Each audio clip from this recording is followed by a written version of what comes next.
Test 2, 3.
No citizens wishing to address the committee. So can I get an approval of minutes? Okay, moved by Trent, second by Reverend Emerson. Thank you so much. We're going to go and move into our presentation from Ashley Ridgway, Washington on people and cultural scorecard. Thank you.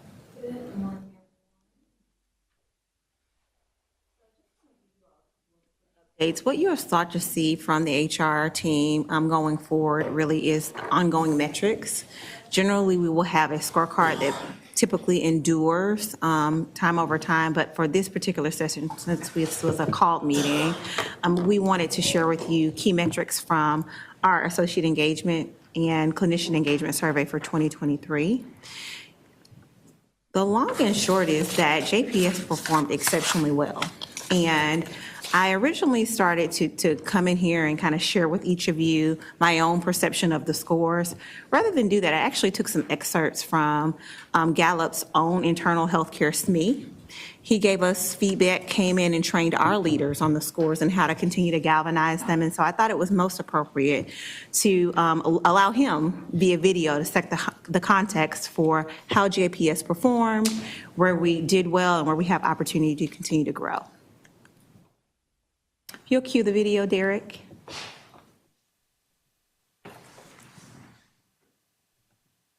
How do we measure engagement? We use 12 questions, simple. Looking at the basic needs, a person's individual contribution, teamwork, and growth. Basically, Maslow's hierarchy for the workplace. Engagement, that is the grand mean, that's the average of all 12 questions, went up by 0.13. This is a meaningful increase. And your organization overall is a strong best practice. Best practice, by the way, starts at the 75th percentile. If you look at our company level database for healthcare and social assistance, you're at the 84th percentile. If we're looking at company level for hospitals, you're at the 88th percentile. So regardless of which one we pick at the company level, you're very strong. So just to add a bit of context to that, JPS basically increased their score by 0.13, which was significant. We had 95% of our employees participate in our survey, which is in the top 1% of all Gallup customers worldwide. And so very strong participation by our employees and very strong gains as it relates to employees' overall sentiment about their engagement and their satisfaction on the job. So the next kind of thing that I want to share with you a little bit about is how we look in terms of engaged, not engaged, and actively disengaged. One of the most important measures that Gallup gives us is the number of people we have that are all in, the number of people we have that are what I refer to as is the Texas bless your heart, kind of ambivalent, in and out, and then folks who are very actively disengaged. In this particular clip, Gallup SME basically compares where JPS sits to the global workforce. And so, Derek, if you'll cue this video, he'll give us a bit more context.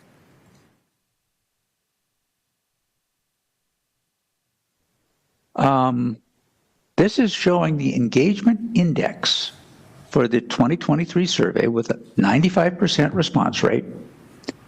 59% are engaged. Compare that to the average workplace, which is 34%, slightly less than double what you would normally see.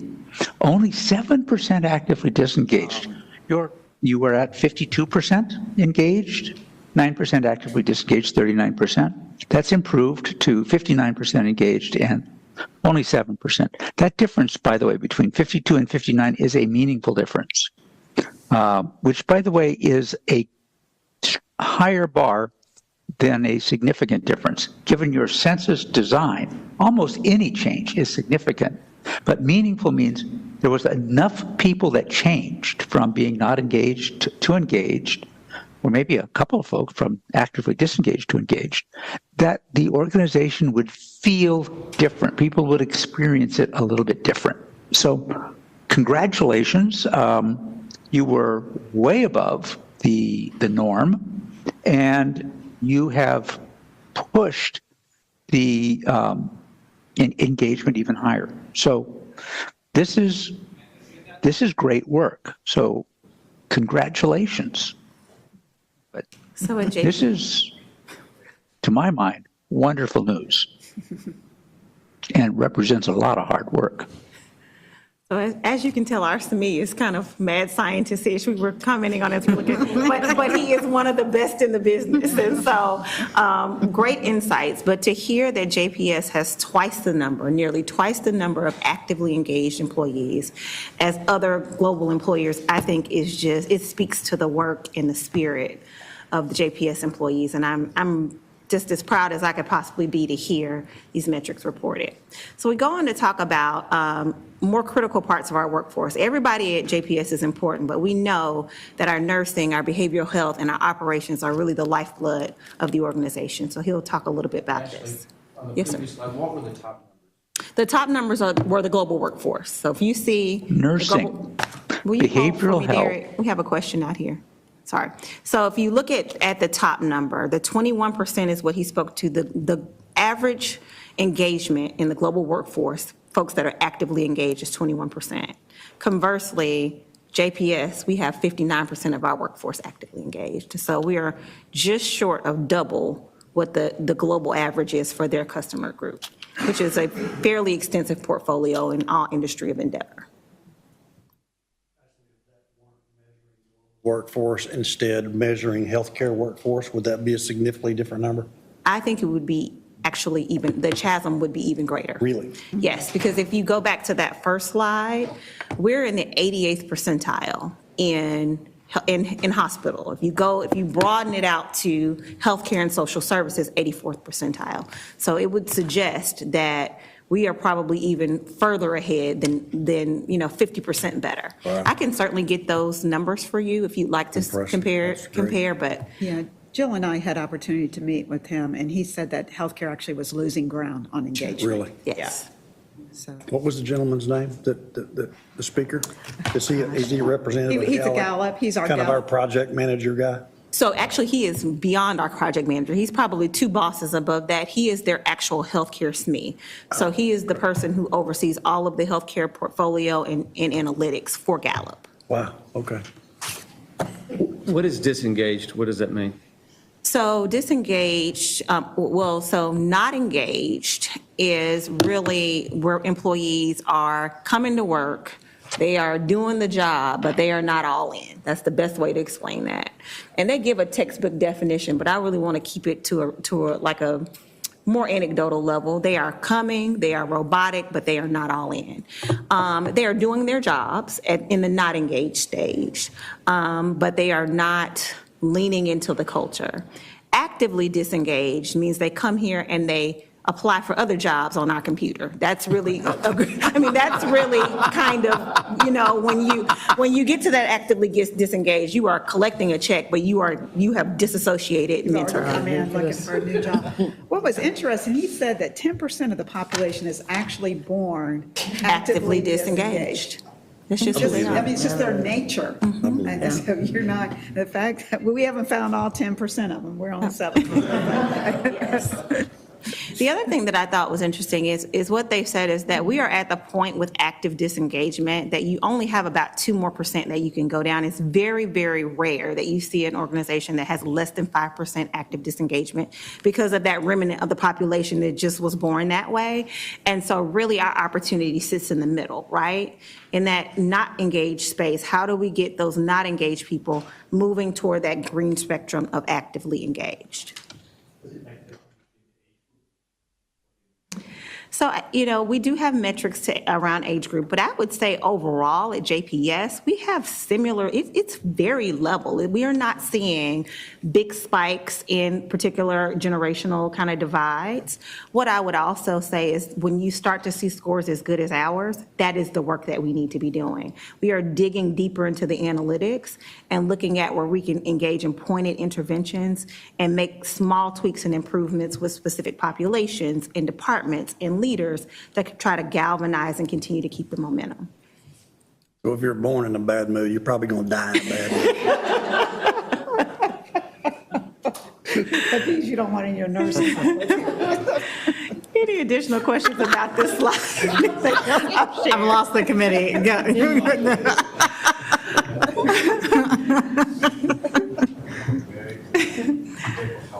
We do. Getting more need every day, right?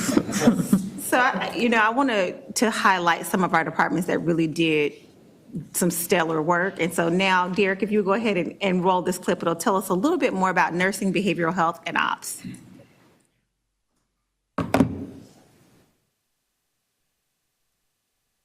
Nursing, behavioral health, and operations, I believe these are your three largest divisions, all increased meaningfully.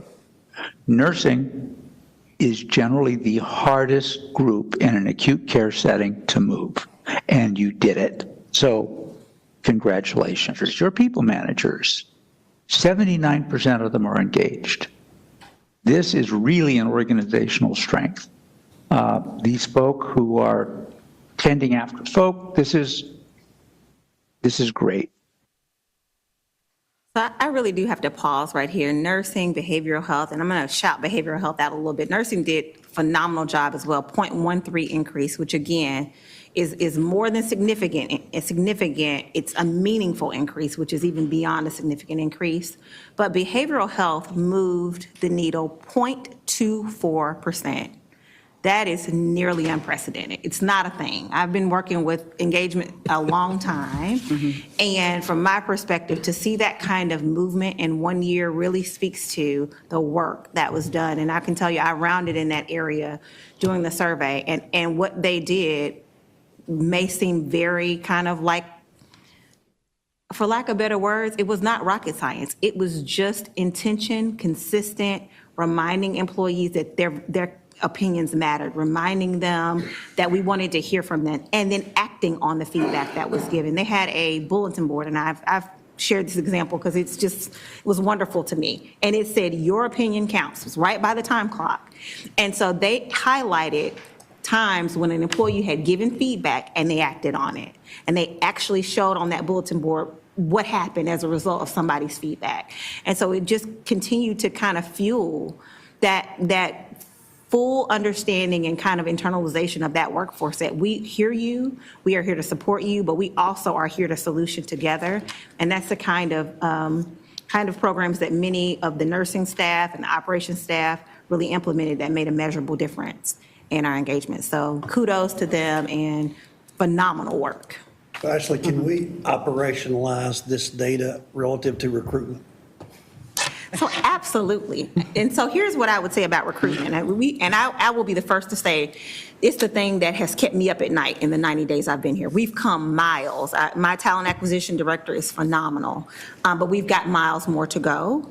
The best recruiting tool you can have is engaged employees who are empowered to tell prospective employees, come and be with us. So we are right now working on a strategy that will regalvanize our referral program, our referral bonus program, and we will leverage these insights to continue to attract talent. Good.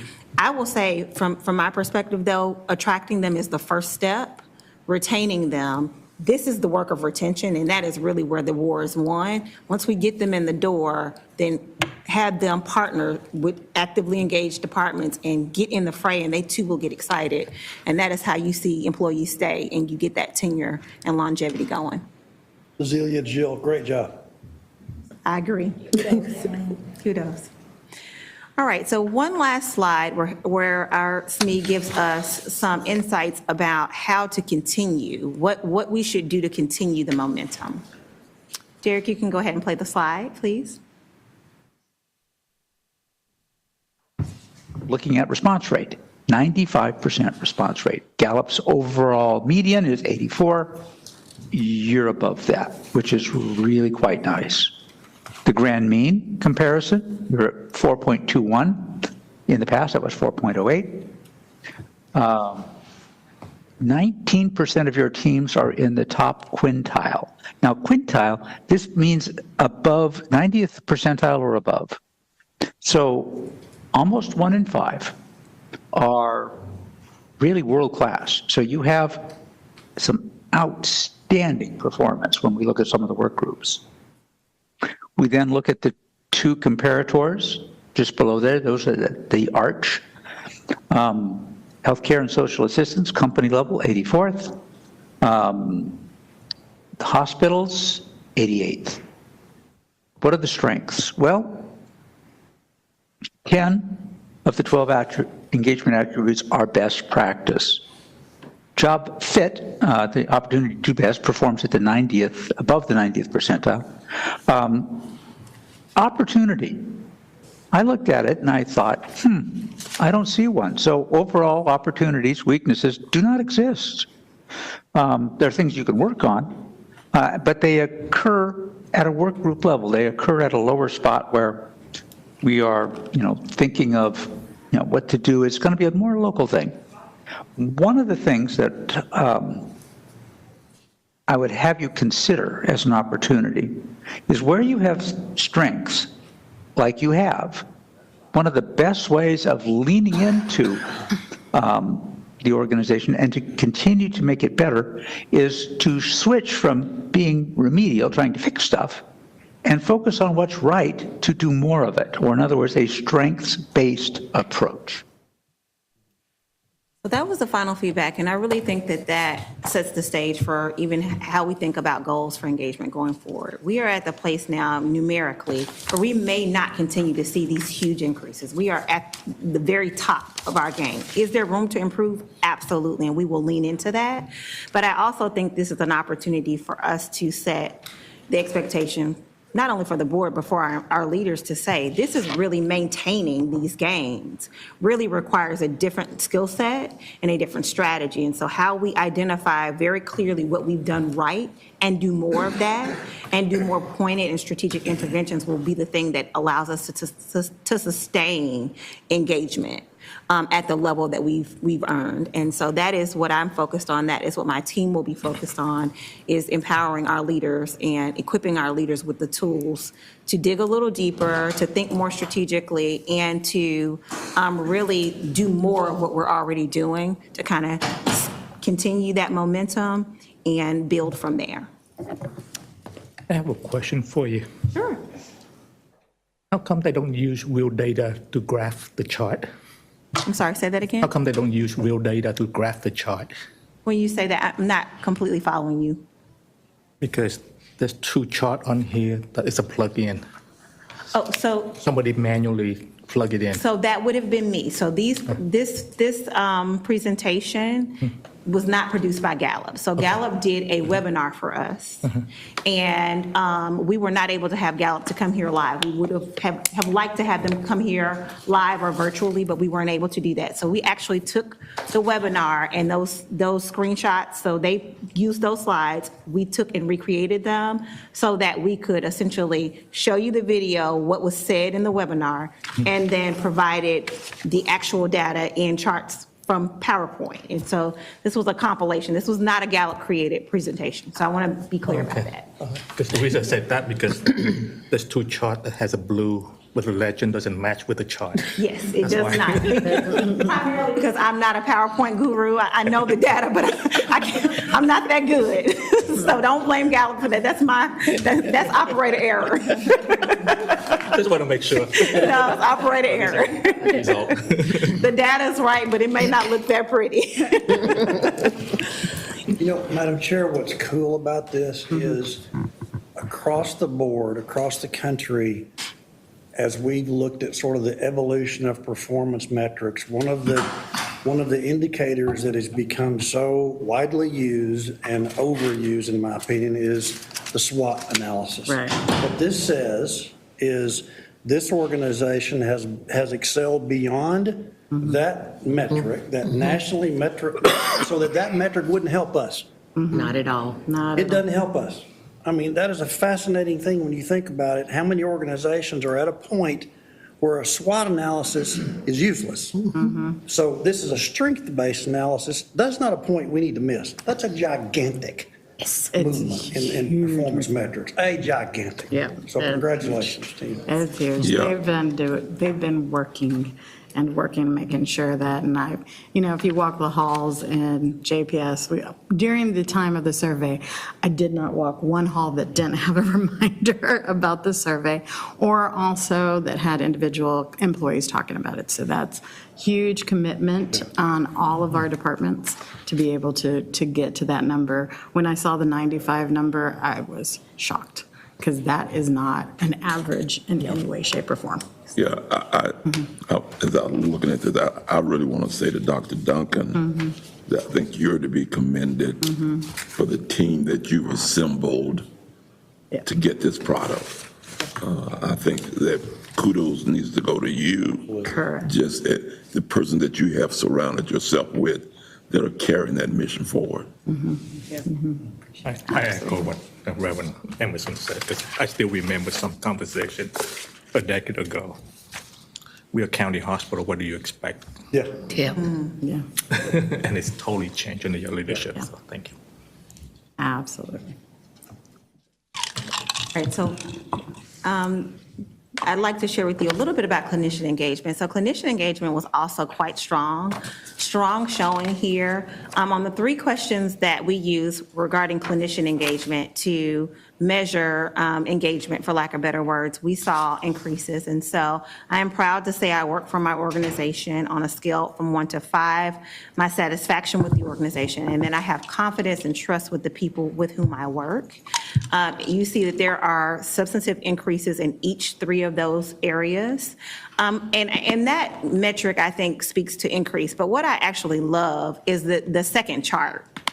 And so that second chart really shows for each of those questions, which of our respondents said a strong yes or a yes. And so what you see is that darker green is the 5, that's a strong yes.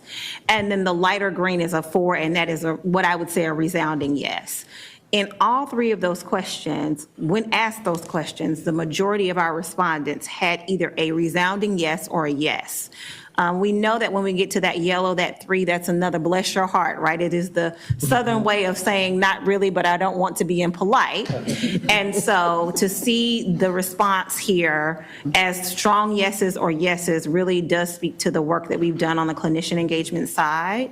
And again, our clinician engagement, as per Gallup, was well above our competitors and right where we need to be best in class in the industry. Well, I remember when we had, I am proud to say I worked for the organization, was a lot lower. So that is a great improvement. Yeah. We will conclude our review unless we have additional questions on engagement, and I'll kind of transition over to performance-based incentives. Ashley, remind me, how many of our physicians participated in the survey? I think that was drastically increased. Yes, so our claim physicians hovered, I think, around the 85th percentile, so 85% of them responded, which is unprecedented. We had, well over 50% of our contracted physicians, which is just not a thing. And in fact, I actually had a conversation with the CHRO over at Christus Health, and she was reaching out to me to say, hey, what are your thoughts around how you're getting your contractors to respond? And I said, well, we had a really strong showing, and we talked through best practices, and she said, we just cannot get them. We can't get them to respond to email, to survey. And so the fact that we had our contracted physicians well above 50% willing to participate in the survey, I believe one of our groups on the acclaim side had 100%. Musculoskeletal had 100%. 100%. With favorable response. Yes, 100% response. So again, the score is important, but when you see respondents, that means folks will trust you with the feedback that they're giving you, that you're going to action on that. Yeah. So strong showing across the board. Wonderful. Wonderful. Ashley, before you go into the performance base, we're going to bring Jill up to talk about the AIP goals, and we'll come back to you after AIP goals. So Ashley, do you also want to speak to our Gallup, that we will be entered into the... That is right. Are we a case I don't know study? how I forgot that wonderful news. My goodness. So we have been nominated for Gallup's Exceptional Workplace Award. In order to be nominated for that, you have to have a certain amount of participation and requisite scores. And so we are a strong contender. We are working on our packet to submit, but we are a strong contender, and we're selected and invited to be a part of that consideration. So big deal. Big deal. We'll keep you posted on it. Yeah. Made great gains in both inpatient and outpatient, and then we had some gains in our surgical area as well. So we ended this fiscal year at 75.4. 30-day readmissions, I've spoken about this particular metric before. While we did not achieve this, we know we had some great achievement in our 2 midnight rule, and so this affected this particular goal from a denominator standpoint. We weren't really comparing apples to apples this past year, and so while we had great work on the 2 midnight rule, it impacted this particular metric, and so we did not achieve anything for this goal. Reimagine facilities and supplier diversity spend. In this particular metric, we did exceed stretch, and so we did well with this.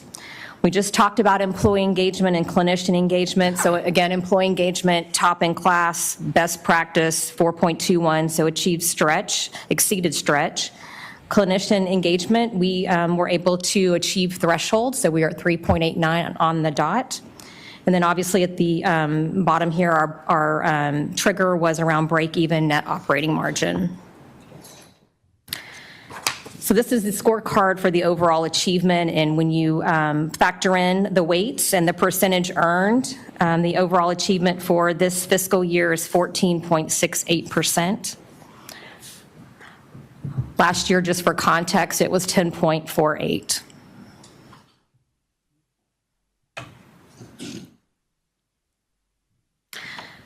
A little bit of, Go ahead.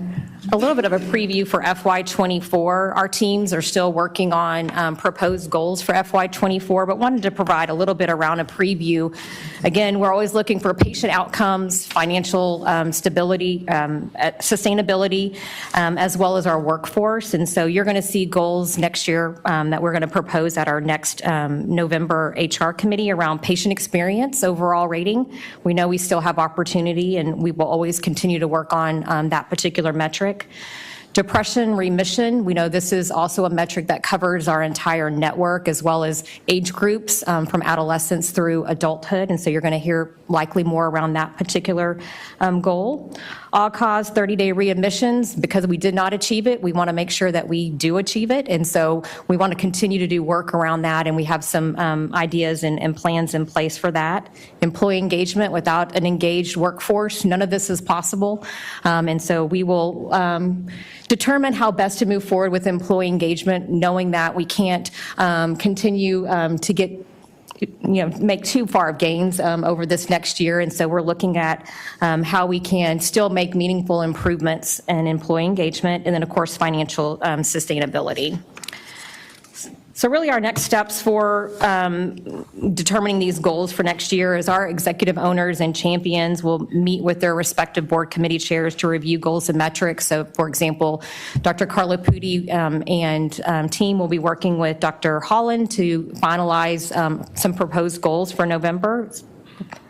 Human Resources, Amanda and Ashley will work towards employee engagement.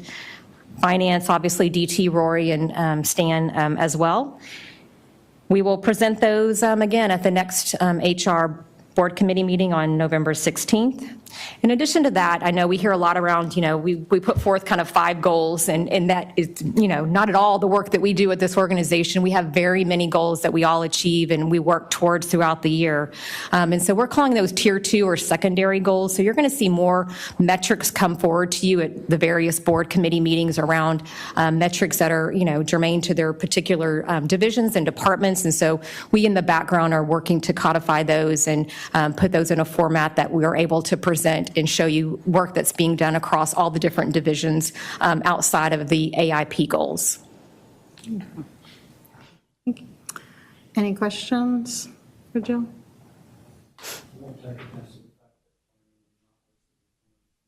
Hey, we can change that. Totally. Would you like to add to another task force? On time and in budget? Serve. 80 hours a week, right? Yeah. That is, your planning will have some matrix for the bond program. I mean, those are critical. So it was just an oversight, but, and I do like that the committees now will have to kind of think hard and come up and work to define some of those financial things that you want us to look at as something that we can actually measure. Correct. I think every committee getting more involved in that instead of just coming here and it's for us 5 saying, yeah, that's good, no, that's not. I think it would be more meaningful, and it definitely will help the operation. I do have a question when we talk about the tier 2 goals. That will be more on the operational side? Is that? It's really in all the divisions. You think about even government relations. Ashley will have goals related to her body of work that she does as well. So it's operations in addition to the other areas as well.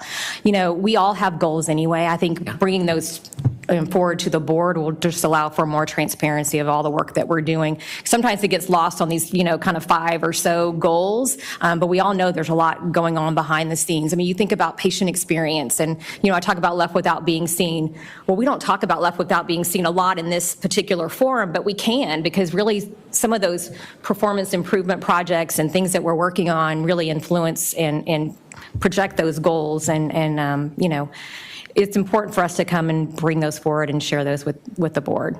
Okay. So we should see revenue cycle metrics, we should see supply chain metrics. Yes. All that work that's being done across the organization will be brought into finance to show how it is that we're driving additional Yeah. revenue or savings in our operations. So it just gives you opportunity. I know at times, Trent, you'll ask a question, like what's going on with left without being seen. But I think this gives opportunity for you to have more visualization into the work that's being done. That'd be good. Right.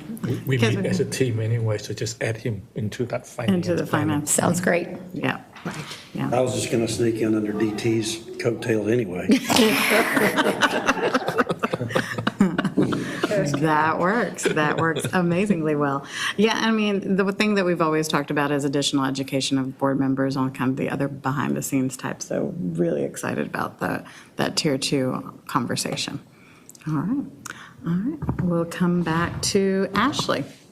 All right, so kind of of the work that we started. Daphne so graciously started, I'm grateful, before I got here, with Mercer around performance-based incentives. We had brought last committee that we were going to consider sunsetting our LTIP program and enhancing our AIP program. And so we want to kind of highlight for you today the changes and what they will look like from an operationalized perspective. So as you all know, we've historically had a long-term incentive plan that was a kind of 3-year pipeline plan. And although the purpose intended for that plan was to attract and retain talent long-term, we just were not seeing the retention in the way. It was not a draw in the way. It was fairly convoluted and difficult to understand. And so what we've opted to do is bring down that long-term incentive plan. I believe there's a resolution today that the HR committee will vote on to formally do that. And then essentially enhance our existing AIP plan with a tiered approach. Today, the AIP is a flat percentage and then a flat amount at the individual contributor level. And we will highlight, I believe in closed, a bit more about what that tier looks like and so on, the compensation components. But we wanted to kind of highlight for you what the new plan will look like in terms of how it will show up. So there will be no long-term incentive plan beginning fiscal year 2024, and then there will be an enhanced AIP plan that will be tiered for people, leaders, and above with a continuing flat amount at the individual contributor level. Any questions? I have a question from a financial standpoint. Do you remember we booked the dollar amount into our budget Cool. for bonuses and? Oh, yeah, we Yes, we've booked it. approved. We booked it at 100%, and Yeah, it's stretched. Yeah. I can guarantee you that's there. It's fully approved, so. Just want to make sure we have that. Absolutely. We've accrued the dollars. That was our first deal. We're very We hopeful always- that we will achieve, and so Absolutely. Wonderful. I inadvertently skipped number 1, which is the resolution to end the LTIP. And so at this time, the resolution itself should be in your packet, was just a kind of crossing of the T, dotting the I from our last conversation on terminating the LTIP. You need a motion? Do we need a motion? Yeah, you're gonna adopt the resolution. So, to piggyback on what Amanda's saying, both the HR committee and the board have voted to terminate the LTIP. And so, because this committee is listed in the document as plan administrator, the resolution just kind of formalizes that we are terminating it. Move for approval. Second? Oh, I can't second, I'm sorry. I'm not on this committee. Second. Both of y'all, I'm going to put y'all in. I've been sitting very quiet. You're doing good. Good. You get a gold star today. I know. And we remove- I know, right? And we moved off Okay, the meeting, so motion passes for the resolution of the LTIP. Termination of the LTIP. Okay, and did we need we didn't need a vote. Hello, sorry. I have a motion and a second. All in favor, say aye. Aye. And any nays? Motion passes. Thank you. All right, did we need a motion on the AIP plan doc? No, we're just We're resolving jumping. out. All right. All right, any other questions for Jill or Ashley before we go into close? Great job. All right, wonderful. Thank y'all. On that note, sorry, you just reminded. So we have the draft AIP plan document on the agenda. We have been making internal comments to that, and we will circulate that after this, shortly after this meeting, so that you all have time to review it before next month's meeting when we're ready to take the vote on that. Okay. Via It's just email or information. portal or what? We'll probably put it in the portal, but we'll let you know that it's there. Okay. Okay. Wonderful. Well, again, thank you for all the work and information that provided today. And at this point in time, we'll roll into executive session. Okay. All right.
team, and there being no further business, we are